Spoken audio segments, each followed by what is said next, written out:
Welcome વિદ્યાર્થી મિત્રો. આજે આપણે 11 સાયન્સના ચેપ્ટર નંબર 4, 5, 6 અને 7 માંથી કેટલાક પ્રશ્નોની ચર્ચા કરીશું. આ પ્રશ્નોમાં પાયાની કેટલીક વાતોની જરૂર પડશે દોસ્તો. તો એ વાતો તમને હું સમજાવતો પણ જઈશ અને પ્રશ્ન સોલ્વ કરતા જઈશું. સૌથી પહેલા આવે છે આ n ફેક્ટોરિયલ. n ફેક્ટોરિયલનો અર્થ થાય દોસ્તો 1 થી લઈ અને n સુધીની સંખ્યાનો ગુણાકાર. માનો કે 3 ફેક્ટોરિયલ કે તો 1 2 3 અથવા ઊંધો ક્રમ લખો 3 2 1. 4 ફેક્ટોરિયલ પૂછે તો 4 ગુણ્યા 3 ગુણ્યા 2 ગુણ્યા 1 આવું લખાય. બરાબર. 5 ફેક્ટોરિયલ પૂછે તો 5 ગુણ્યા 4 ગુણ્યા 3 ગુણ્યા 2 ગુણ્યા 1 આ રીતે ફેક્ટોરિયલનો મતલબ છે. હવે ક્વેશ્ચન છે 2n less than n factorial માટે ખાલી જગ્યા સત્ય છે. શું સાચું છે? આ p ઓફ n વિધાન છે. તો જ્યારે 1 મૂકું દોસ્તો તો લેફ્ટ સાઈડ થાય મારી 2 એટલે 2 અને રાઈટ હેન્ડ સાઈડ થાય 1 ફેક્ટોરિયલ એટલે 1. આ બાજુ 2 આ બાજુ 1 અને આ લેસ ધેન. આ વાત સાચી છે? ના, 2 1 કરતા નાનો નથી એટલે આ વાત ખોટી છે. જ્યારે 2 મૂકીશું દોસ્તો તો 2 એટલે 4 અને અહીંયા 2 ફેક્ટોરિયલ એટલે 2. 4 અને 2 માં આ સંબંધ સાચો છે? 4 2 કરતા નાનો છે? તો કે ના, ખોટું છે. આ વાત ખોટી છે. આ વાત પણ ખોટી છે. તો કોઈ પણ n બિલોંગ્સ ટુ n માટે એ બી ખોટું. કોઈ પણ માટે ના ચાલે. 2 માટે 1 માટે ના ચાલ્યું, 2 માટે ના ચાલ્યું એટલે આ પણ ખોટું. તો સત્ય 4 માટે છે જ છે એટલે સાચો જવાબ P4. હવે કોઈક એક સર ચેક કરવું છે તો અવશ્ય કરીએ. 2 એટલે 16 અને 4 ફેક્ટોરિયલ એટલે 24. 4 તરી 12 દુ 24. 4 ફેક્ટોરિયલ 16 લેસ ધેન 24. યસ, તો સત્ય જવાબ આવશે આપણો ડી. સમજી ગયા? અને આગળ વધીએ નવા ક્વેશ્ચન.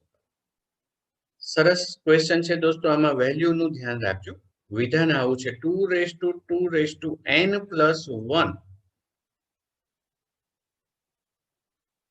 અવિભાજ્ય સંખ્યા છે. આ વિધાન છે આપણું p ઓફ n અને ક્વેશ્ચન પૂછ્યો છે એ n = ખાલી જગ્યા માટે સત્ય નથી. કોના માટે સત્ય નથી એવું ચેક કરવાનું છે. તો જ્યારે હું n બરાબર 1 મૂકીશ તો 2 + 1 2 ની 1 ઘાત એટલે 2 એટલે 2 એટલે 4 + 1 બરાબર 5. આ તો અવિભાજ્ય છે જ. આપણે તો સાચું નથી એવું શોધવાનું છે પણ આ તો સાચું છે એટલે 2 ઉપર જઈએ. 2 + 1 એટલે 2 / 4. 16 ને 1 17. આ પણ અવિભાજ્ય સંખ્યા થઈ દોસ્તો. બરાબર, એટલે આ પણ સત્ય છે. 0 મૂકીશું જ્યારે તો કોઈની બી 0 ઘાત એટલે 1 થાય એટલે 2 / 1 એટલે 2 2 + 1. આ પણ અવિભાજ્ય થઈ. બરાબર, તો સત્ય નથી એવું પૂછ્યું તો આ તો સત્ય છે, આ બી સત્ય છે, આ બી સત્ય છે એટલે સત્ય નથી 5 માટે આવશે. હવે કોઈ એવું પૂછે કે સર આને કેમનું ચેક કરીએ તો કરી લઈએ. 2 + 32 + 1 2 + 32 + 1. તો મિત્રો આની વેલ્યુ શોધશો. 2 ની 32 ઘાત કેવી રીતે શોધાય એ બી કહી દઉં. 2 ની 10 ઘાત ગુણ્યા 2 ની 10 ઘાત ગુણ્યા 2 ની 10 ઘાત અને ગુણ્યા 2 ની 2. બરાબર, આધાર સરખા. હવે 2 ની 10 ઘાત એટલે 1024 એટલે 1024 ગુણ્યા 1024 ગુણ્યા 1024 અને ગુણ્યા 4 કરજો તો તમને વેલ્યુ મળશે 4294967297 જે 3 વડે વિભાજ્ય છે. એટલે આ અવિભાજ્ય નથી. તો કોના માટે સત્ય નથી? તો કે 5 માટે સત્ય નથી. કાળજી કરવા જેવો સરસ મજાનો પ્રશ્ન છે. હવે દોસ્તો આમાં પૂછ્યું છે કોના માટે અવિભાજ્ય સંખ્યા છે. અહીંયા ખાસ ક્વેશ્ચન પર નજર રાખવી. અવિભાજ્ય કોના માટે બને છે? આપણું વિધાન છે p ઓફ n 2n-1. તો હું જ્યારે n બરાબર 1 મૂકું, બરાબર, તો 2 2 ઓછા 1 બરાબર 1. એકને અવિભાજ્ય નથી કહેતા. એ વિભાજ્ય કે અવિભાજ્ય કશું જ બોલાતું નથી. મતલબ આ વાત સાચી નથી. આ ભાઈ કેન્સલ થઈ ગયા. ચાલો 3 મૂકશો જ્યારે, તો 8 ઓછા 1 બરાબર 7. એ અવિભાજ્ય છે. બસ આપણે એ જોતું હતું. એક n ઇઝ ઇક્વલ ટુ ખાલી જગ્યા માટે તો 3 માટે છે. તો આપણો આન્સર આવી ગયો.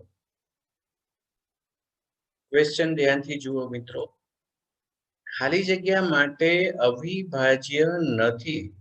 કયા n માટે અવિભાજ્ય નથી? તો પહેલું વિધાન લખીએ. 1 ની માટે વાત કરીએ. 1 માટે જો આપણે કેલ્ક્યુલેશન કરીએ તો 2 વત્તા 1 બરાબર 3 અવિભાજ્ય છે. હું રાઈટ કરીશ, મતલબ અવિભાજ્ય છે. 2 માટે ચેકિંગ કરીએ આપણે તો 2 into 2 plus 1 એટલે 4 plus 1 5 અવિભાજ્ય છે. 3 માટે ચેકિંગ કરું તો 2 into 3 plus 1 6 plus 1 7 અવિભાજ્ય છે. તો 4 માટે અવિભાજ્ય નહીં હોય. આ સાચો નથી જવાબ. આ નથી, આ નથી. તો રાઈટ આન્સર આ જશે. અને ચેક કરવું હોય તો કરી લો. 4 દુ 8 ને 1 9 જે અવિભાજ્ય નથી. રાઈટ? તો રાઈટ આન્સર છે ડી. ખરું ને? આ ચેપ્ટરમાં ખૂબ ઇઝી એમસીક્યુ રહેશે તમારા. દોસ્તો આ ક્વેશ્ચનમાં બે વાતો પૂછી લીધી એમને. એક તો સંકર સંખ્યાનો માનાંક પૂછી દીધો અને બીજું ઇનડાયરેક્ટલી તમને એની અનુબદ્ધ સંકર સંખ્યા કોણ એ આવડવું જરૂરી થઈ પડશે. જ્યારે સંકર સંખ્યા a પ્લસ ib સ્વરૂપમાં હોય ત્યારે તમે એનો માનાંક શોધી શકશો. એટલે સૌથી પહેલું કામ મારે એને a પ્લસ ib સ્વરૂપમાં લાવવાનું. a પ્લસ b હોલ સ્ક્વેરનો નિયમ 4 3 દુ 6 દુ 12i plus 9i square. a square plus 2ab plus b square. દર વખત જેમ આપણે કહેતા રહ્યા છે i square is equal to -1 એટલે 4 પ્લસ 12i -9 એટલે -5 plus 12i. So z is equal to છેદમાંથી i ને દૂર કરવા અનુબદ્ધ સંકર સંખ્યા વડે આપણે અંશછેદમાં ગુણી કરીએ. પ્લસ 12i હતા તો -12i. -5 ને કશું જ નહીં કરીએ. z is equal two -5 -12i અંશના ગુણાકાર છેદમાં a square minus b square ઓછા 5 નો વર્ગ 25 ઓછા 144 i સ્ક્વેર 12 નો વર્ગ 144 a square minus b square. So z is equal to -5 minus 12i. I square is equal to -1. એટલે 144 થશે. 25 વત્તા 144 169 થશે. આમ z is equal to -5 divided by 169 plus -12 divided by 169i. આ થયો z. હવે મોડ z બરાબર રિયલ પાર્ટનો વર્ગ વત્તા ઇમેજનરી પાર્ટનો વર્ગ. એટલે 5 નો વર્ગ 25 અને અહીંયા હું વર્ગ નહીં શોધું 169 સ્ક્વેર લખી દઈશ. 12 નો વર્ગ 144 અહીંયા 169 સ્ક્વેર લખી દઈશ. દાખલાની બહુ જ મસ્ત મજા છે દોસ્તો. બરાબર? So this will be 169 divided by 169 square. એક 169 ઉડી જશે એટલે 1 divided by 169 1 નું વર્ગમૂળ 1 અને 169 નું 13. આવો સરસ મજાનો વિચારવાનો આ MCQ હતો. હવે દોસ્તો અહીંયા જેવો ક્વેશ્ચન સમજશો તો બહુ જ સિમ્પલી આનું સોલ્યુશન મળી જશે. કારણ શું? અંશ ધન છે અને આ ધન છે અને આખો આન્સર લેસ ધેન 0 મતલબ ઋણ આવે છે. એનો અર્થ એવો થયો કે છેદ નેગેટિવ હોવો જોઈએ. આ ધન સંખ્યા છે તો આને ઋણ સંખ્યા થવું જ પડે તો જ નેગેટિવ બનાય. ખરું? આ ધન છે એટલે આને ઋણ થવું પડશે. એનો અર્થ x is less than 4 એટલે કે 4 થી નાની તમામ વાસ્તવિક સંખ્યાઓ 4 નો સમાવેશ નહીં કરવાનો એટલે ઓપન ઇન્ટરવલ વિવૃત અંતરાલ -ઇન્ફિનિટી ટુ 4. આન્સર એ આવશે. હવે આ પ્રશ્નમાં ઉતાવળ ના કરશો દોસ્તો, સિમ્પલ ક્વેશ્ચન છે પણ જો ઉતાવળ કરવા ગયા તો તકલીફમાં મુકાશો. x belongs to n પ્રાકૃતિક સંખ્યા ગણના x લેવાના છે. 5x is greater than or equal to -10, so we can say x is greater than or equal to -10 divided by 5. એટલે કે x is greater than or equal to -2. -2 અને એનાથી મોટી સંખ્યાઓ પણ પ્રાકૃતિક. તો દોસ્તો ઉકેલ ગણમાં જ્યારે તમે જશો તો -2 થી મોટી સંખ્યાઓમાં પ્રાકૃતિકમાં લેવા જઈએ તો 1, 2, 3 બધી જ આવતી જશે એટલે જવાબ n મળશે. -2 થી મોટી સંખ્યાઓમાં જ્યારે પ્રાકૃતિક શરૂ થાય ત્યારથી જવાબો લઈશું. 1, 2, 3, 4 બધી જ આવશે એટલે જવાબ n આવે. આ MCQ માં સીધું પરિણામ તમારે યુઝ કરી લેવાનું છે કે x is less than 5 હોય તો જ્યારે તમે એને માઇનસ વડે ગુણશો ને મિત્રો તો અસમતાઓ બદલાઈ જશે. -1 વડે મલ્ટીપ્લાય કરતા અસમતા બદલાય. તો -x is greater than -5 એવું સત્ય સી વિધાન આવશે. બરાબર? અહીંયા લેસ ધેન છે ઓકે એટલે અસમતા બદલાઈ જાય અને ગ્રેટર ધેન. ઋણ સંખ્યા લો અને વ્યસ્ત લો ત્યારે અસમતાઓ બદલાતી હોય છે. હવે અહીંયા આ પરિણામની વાત કરીએ મિત્રો તો -3x + 17 લેસ ધેન -13. સો -3x -13 -17 બંને બાજુ -17 એડ કરી દીધા. that is -3x -3x is less than -30. હવે દોસ્તો બહુ જ ધ્યાન રાખવા જેવી વાત આવી. જો હું -3 વડે ભાગીશ તો અસમતા બદલાઈ જશે અને ખરેખર તો હું -1/3 વડે મલ્ટીપ્લાય કરી રહ્યો છું. -1/3 વડે મલ્ટીપ્લાય કરી રહ્યો છું એટલે કે -3 વડે ભાગી રહ્યો છું એવું બી કહેવાય. તો અસમતા બદલાશે અને x ગ્રેટર ધેન 10 થશે એટલે 10 થી મોટી સંખ્યા x belongs to 10 to infinitive. x belongs to 10 to infinitive.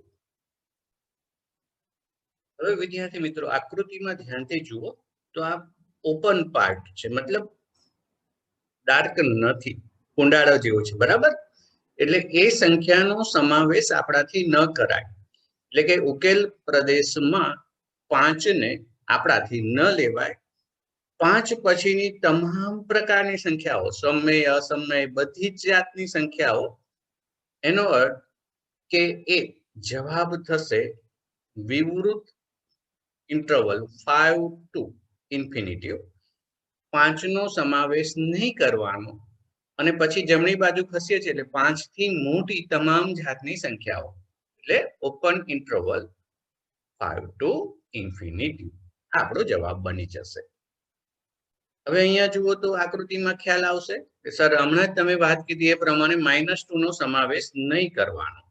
આ -2 નો સમાવેશ મારે નહીં કરવાનો અને -2 થી નાની સંખ્યાઓ નેગેટિવ સાઈડ તરફ જઉં છું. -2 નો સમાવેશ નહીં કરવાનો એટલે ઓપન ઇન્ટરવલ અને ત્યારબાદ ડાબી બાજુ ખસો છો એટલે નાની સંખ્યાઓ. સો એ આન્સર આવશે. આ આકૃતિ કયો ઉકેલ પ્રદેશ દર્શાવે છે? તો કે -2 થી નાની વાસ્તવિક સંખ્યાઓ. ક્લિયર? તો એને આવી રીતે લખાય. માનો કે તમને આ પ્રશ્ન હોય, આ હવે તમારે મને કોમેન્ટ બોક્સમાં જવાબ આપવાનો. આ ક્વેશ્ચનનો આન્સર કોમેન્ટ બોક્સમાં આપવાનો. આ જ ઇન્ટરવલ રહેશે બધા. બરાબર? તો કયો વિકલ્પ આવે એ જવાબ આપવાનો. અહીંયા ડાર્ક છે. આ બે વસ્તુનો ભેદ સમજાઈ જશે તો જવાબ આવડી જશે. આ તો મેં તમને સમજાયું, ઓપન છે એટલે -2 ન લેવાય. હવે અહીંયા ડાર્ક કરી દીધું તો શું જવાબ થાય એ તમારે કોમેન્ટ બોક્સમાં મને કહેવાનું રહેશે. આગળ નવા ક્વેશ્ચન પર વધીએ. હવે વિદ્યાર્થી મિત્રો, અહીંયા એક પરિણામનો યુઝ થઈ રહ્યો છે, જે પરિણામ તમે જાણતા હોવા જોઈએ. NCR plus NCR minus 1 is equal to N plus 1 CR. આ સિદ્ધાંત પર કામ કરવાનું. જો અહીંયા n ઇક્વલ છે, રાઈટ? અહીંયા જે છે એના કરતા અહીંયા 1 ઓછો છે, તો જવાબ વખતે શું થાય? તો કે જે ઇક્વલ હતા એમાં 1 વધી જાય અને જે r અને r-1 માં જે મોટા છે એ જવાબ આવે. તો આ પરિણામ સીધું અહીં દેખાશે. પહેલા જો ઇક્વલ દેખાયા, યસ. આ 2 છે અને આ 1 છે એટલે આ મોટો, આ r અને આ r-1. તો હવે હું આનો જવાબ લખવા બેસું, આ બે જણને ભેગા કરું તો 10 ને બદલે 11 થઈ જાય અને મોટો હોય તે એટલે 11C2. બાકીનું કન્ટિન્યુ 11C3, 12C4, 13C5. ઘણા બધા મિત્રોને એવું થાય કે સાહેબ આવો સિમ્બોલ, તો આ બંને સમાનાર્થી સિમ્બોલ છે દોસ્તો. ઘણી બધી બુકમાં આ પ્રકારના સિમ્બોલનો યુઝ થાય છે. આપણી બુકમાં આ રીતે લખતા હોય. કોઈ આપણને આવું કે 11C2 અને કોઈ આવી રીતે લખે, તો વસ્તુ બંને એક જ દર્શાવે છે. હવે ફરી જુઓ, આ 11 ઇક્વલ થયા, આ r અને આ એના કરતા 1 ઓછું એટલે હવે આ બે જણા ભેગા થાય તો 12C3. આ જ રીતે પ્રોસેસ ચાલ્યા કરશે. હવે આ બે ઇક્વલ થયા, આ મોટા અને એનાથી એક નાનો એટલે 13C4, 13C5. One more time, આ બે ઇક્વલ, આ મોટા અને એનાથી એક નાના એટલે 14C5. છે એવો જવાબ? યસ, આ રહ્યો. સમજી ગયા? તો આ ઇમ્પોર્ટન્ટ સિદ્ધાંત છે દોસ્તો. આના પર ઘણા બધા MCQ અને પ્રશ્નો સોલ્વ કરવાના મળી રહેશે તમને. દોસ્તો આનું ક્વેશ્ચનનો આન્સર તો બહુ ઇઝીલી આપી શકીશું, પણ હું એક મુદ્દાની ચર્ચા કરવા માંગુ છું અને એ છે પાસ્કલ ટ્રાયેંગલ. પાસ્કલ કેવી રીતે પાસ્કલ ટ્રાયેંગલ બનાવાય? તો મિડલમાં 1 લખી લીધો. હવે ઇક્વલ ડિસ્ટન્સ રાખીને ફરી 1 1 લખો. અંતરનું એટલે ધ્યાન રાખવાનું દોસ્તો, એક ચોક્કસ શેપ મળે. હવે આ બેનું ટોટલ એની મિડલમાં લખો અને એક સાઈડ પર ખસતો જશે અને આ લોકોના ટોટલ વચ્ચે લખાશે. 2 ને 1 3, 2 ને 1 3, રાઈટ?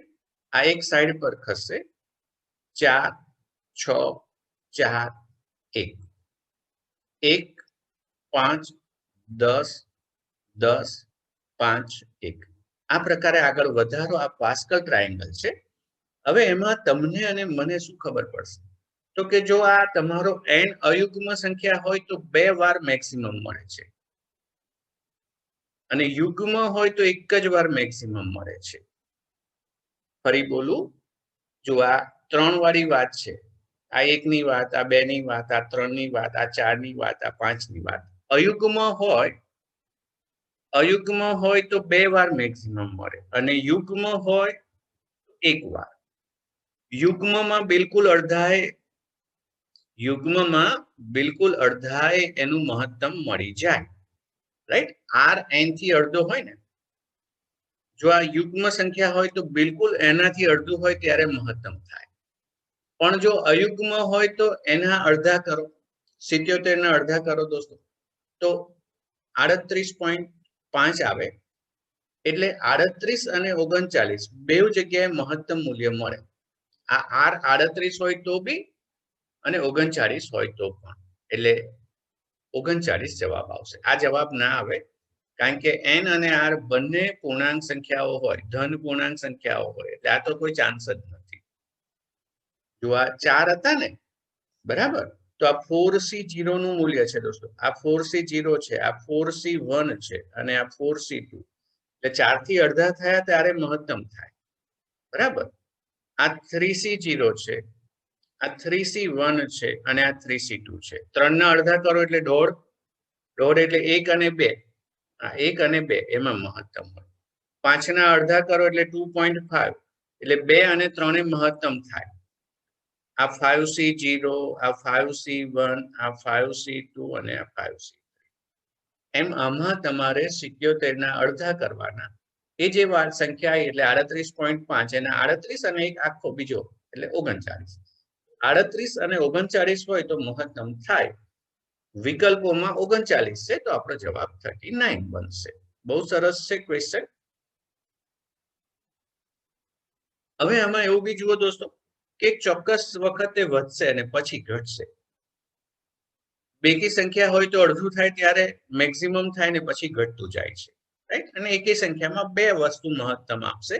નેક્સ્ટ ક્વેશ્ચન આ જ સિદ્ધાંત પર આધારિત આવી રહ્યો છે. હવે જુઓ દોસ્તો, અહીંયા 33c10 ખાલી જગ્યા 30c8, 33c10 અને 33c8 વચ્ચે શું સંબંધ? તો પાસ્કલ ટ્રાયેંગલ થી તમે જુઓ તો આ અયુગ્મ સંખ્યા છે, એટલે 33 ના અડધા, ચાલો શોધો, 33 ના અડધા શોધો. 16.5 થશે, 33 ના અડધા એટલે 16 અને 17 નંબરની ટર્મ સુધી મેક્સિમમ થતું જશે, એટલે વધતું જ જશે, વધતું જ જશે. 16 અને 17 મેક્સિમમ વેલ્યુ લેશે, ત્યાં સુધી અપ જશે અને પછી એના મૂલ્યો ડાઉન જતા જશે. એટલે 3310 મોટા જ હશે 33.8 કરતા. આમાં કોઈ કેલ્ક્યુલેશન નથી, પાસ્કલ ટ્રાયેંગલ પર જ કામ કરવાનું હતું, બરાબર. આગળ વધીએ. હવે દોસ્તો 10 પ્રશ્નો છે અને એમાં સાચા ખોટા પ્રશ્નો છે, એટલે કોઈ એક ક્વેશ્ચન હોય એમાં બે જ તમારે વિકલ્પો રહે, કાં તો સાચું કાં તો ખોટું, એવું. આવા 10 પ્રશ્નો છે, તો કેટલા પ્રકારે જવાબ અપાય? તો પહેલા પ્રશ્નનો જવાબ બે રીતે અપાય, કાં તો હું એને ટ્રુ લખી શકું, કાં તો એને ફોલ્સ લખી શકું. બીજા પ્રશ્નનો જવાબ બી બે રીતે, ત્રીજા પ્રશ્નનો બી જવાબ બે રીતે, આમ 10મા પ્રશ્નનો બી જવાબ બે જ રીતે. દરેકનો જવાબ બે રીતે અપાય, કાં તો ટી લખાય કાં તો એફ લખાય. એકનો જવાબ બે રીતે, બીજાનો પણ બે, ત્રીજાનો પણ બે. તો 10 વખત એટલે 2^10 અને 2^10 એટલે 1024. તો કેટલા પ્રકારે જવાબ આપી શકો? 1024 પ્રકારે જવાબ આપી શકાય. મિત્રો, અહીંયા એક પરિણામનું નોલેજ હોવું જરૂરી છે. એ પરિણામ જાણી લો પહેલા. NCA = NCB, તો A બરાબર B કે N = A + B.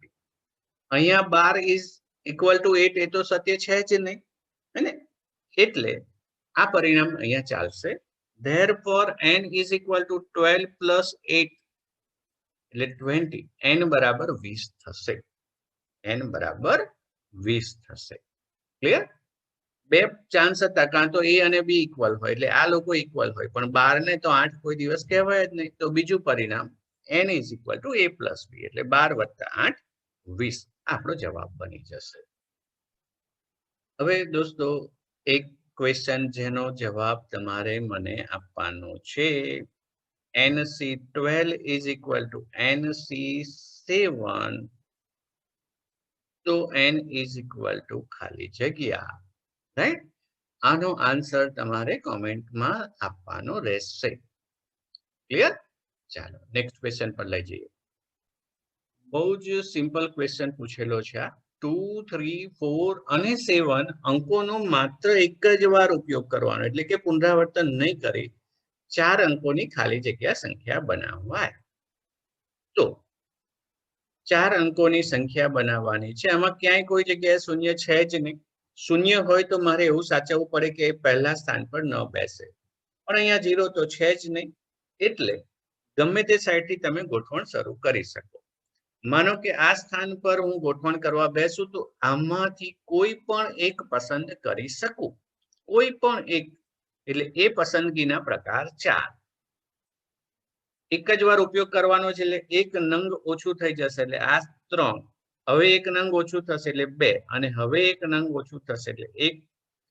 મૂળભૂત સિદ્ધાંત મુજબ 4 તરી 12 દુ 24 એટલે કેટલી સંખ્યાઓ બનાવી શકાય? 24 સંખ્યાઓ બનાવી શકાય. બરાબર? તો વિદ્યાર્થી મિત્રો, આ MCQ ને ખૂબ ધ્યાનથી સમજજો. એકમ કસોટી આપણી આ ઓક્ટોબર મહિનાની આવવાની છે, એના સંદર્ભમાં આ MCQ સેશનનું લેક્ચર ગોઠવ્યું હતું મેં. આવા જ મજાના પ્રશ્નો સાથે ફરી મળીશું.